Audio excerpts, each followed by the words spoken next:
Hi, Rita Abbey is my name, and I come to you with so much love from my heart.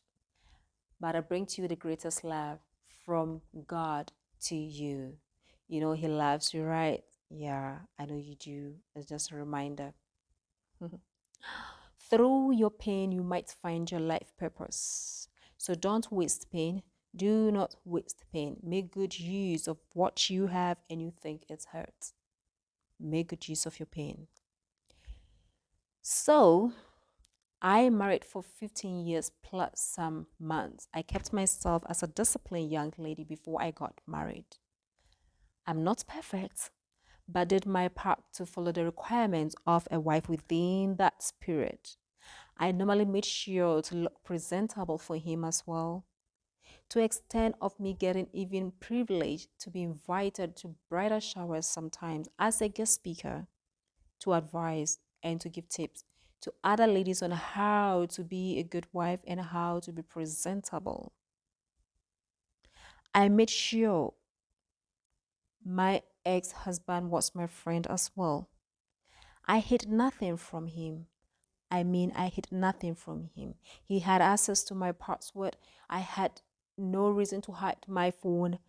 I went to almost all my fashion events actually with him as a fashion designer, to the point of actually some people actually thought that he was my co-fashion designer. That's how close we were. I was a kind of lady who believed in seeking for his opinion on what or how to deal with my hair, just to avoid bringing shame to him. I did everything that I could to make sure that I was his pride. Just so that in case he had lost hope at a certain point or anything, he would still look at me and say, "Thank you, God. At least I have my wife. She is my pride." And oh, yes, he praised me in public. A number of times he did. In fact, there was a gift in our home, a frame which has a description of the kind of woman that he thinks that I am. It talked about the kind of wife, my qualities, how blessed he is to have me in his life, how patient I am. Why am I divorcing? Why am I at a stage where I'm being divorcee then, God? Why? Has everybody around telling me that I'm a good person? Is that all a lie? Being told that you are such a great wife, was that a lie? If it's not, then Lord, why? What is going on, please? What wrong thing have I done? Let me know, Daddy. Let me know. I was only searching for the wrong things. At this stage, nothing much made sense to me. What am I going to do? Am I going to revenge? Should I give up on ever trying to be a good person? What do I do? Yes, those questions were there. Why would even my ex tell me that I should not change? I should maintain the kind of person I am and I'm a good person. Is he trying to get me back to the marriage? Is that why he's telling me that? No. No, I'm not going to listen to anybody. There must be something wrong with me. There must be something that I've done so wrong to deserve such kind of hardship. But then I asked myself, if you think, Rita, if you are thinking Mr. X is telling you all these things, this whole thing he's telling you, just to get you back. No, he mentioned the same thing in public even when he heard you. Well, what about those people around you who tell those good things? So you think all of them are liars? What about your clients? Because they meet you on a work level, like, just work. And they tell you that we like your reception, we like the way you smile, we like the way you're treating us, we like A, B, C, D, and that. What about those employees, Rita? Who will smile with you, who keeps on encouraging you, who keeps on telling you how of a good leader are you? Are they also trying to trick you into some marriage? The church people who are trying to be there for you. When you're in the marriage and when you're outside the marriage, continuously telling you that you're a great person, you're a good person. Are they all also lying and trying to trick you back into some marriage? Then I noticed that no, Rita is just trying to avoid listening to the voice of God. Sometimes God will use so many people to talk to you in the midst of the storm. And you choose, or rather the life gets so harsh that you don't even want to listen to the even the positive things that you are being told. You choose to dwell on what you have lost. Would request all individuals out there who got the habit of blaming themselves for every unfortunate situation to put an end to it if possible. And to you who is in a condition that you feel you don't deserve to be in, please do your best to forgive. Never think of changing your character for any reason. Don't even let it cross your mind. Please don't try to revenge. don't. Don't try to revenge because sometimes trying to revenge, you actually lose your own dignity. Yeah, that's what happens. And stop trying hard to find fault against yourself. That one is very important. Stop doubting God's love for you.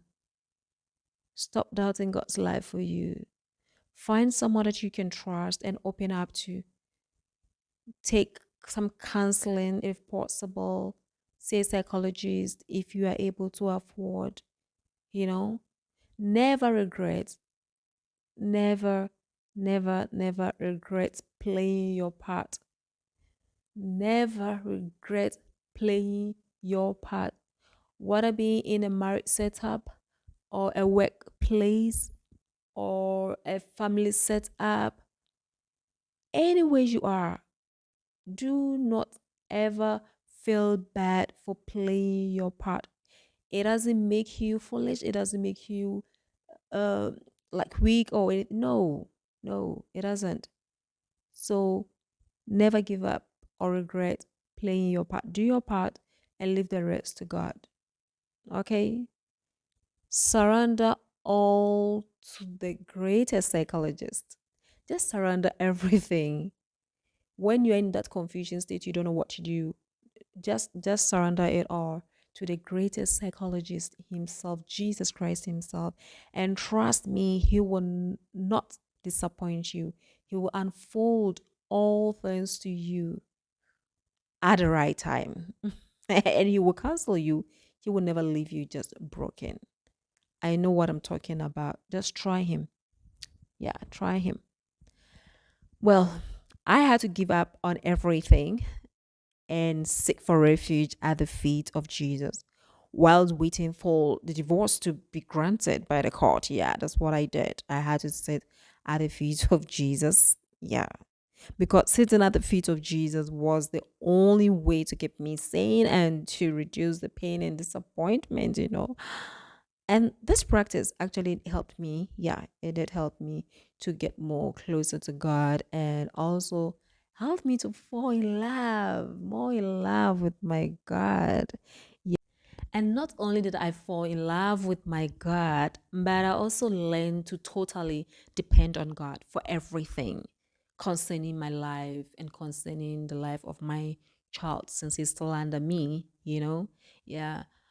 I allowed him to build me during this period to train me to be stronger. It wasn't easy, but kept holding on to his promises. And this is when he helped me he made my calling and my purpose so clear to me because at this stage he had helped me to understand all the events which has been taking place from the time I was born up to date and to link things up for me to understand myself more and to understand the reason behind whatever is taking place in my life, right? To know that it is for my own good. Yeah, it's for my own good. And this period Actually, it took me exactly 12 months. It took me 12 months. Uh, because I remember that the filing of the divorce was done on the 16th of June, and it was granted legally on the 15th of June of the following month. You see, so that's exactly 12 months that I had to just sit down and learn more about myself and, do a lot of things in that period that, okay, I was thinking that it's a lonely period and I'm learning to be alone all again, but God helped me that time, use that period to make me concentrate and depend on Him and listen to Him and help me a lot. And so after 12 months, after the 12 months um, period, that's when I got ready to be used by God as His vessel to do number of things.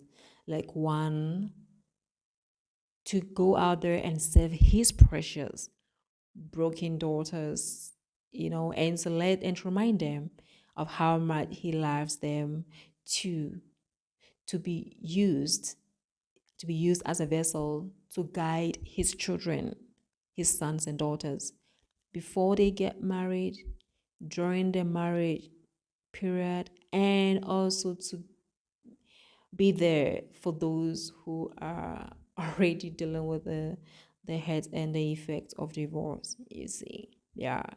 The third, the third service that I'm supposed to give to His children is to let His sons to know that it is a great favor to find a wife and to make His sons to know the importance of being able to support God's precious daughters as wives and how to keep them, because it's one thing to get and another thing to keep. Yeah, that's how it is. You can have it all, but then if you fail to keep it, if you don't get the wisdom to keep it, it will just go. So that is very important. And I am glad that the Lord is willing to use me as His vessel to make sure we reduce those kind of, you know, those kind of things. Yeah. And then also to be sure to usher His children into their life purpose. Yes, that's one of the assignments, I've been given, to be used like the vessel of God. I'm just a vessel, like I say. He's the one who's going to do it. I'm just an instrument in His hands, to make sure to usher His children into their life purpose or divine purpose on this earth, right? And one important thing, to also assist his sons and daughters to see positive side of things. Yeah, most of the time we struggle to see the positive out of situations. We struggle to make lemonade out of lemons, right?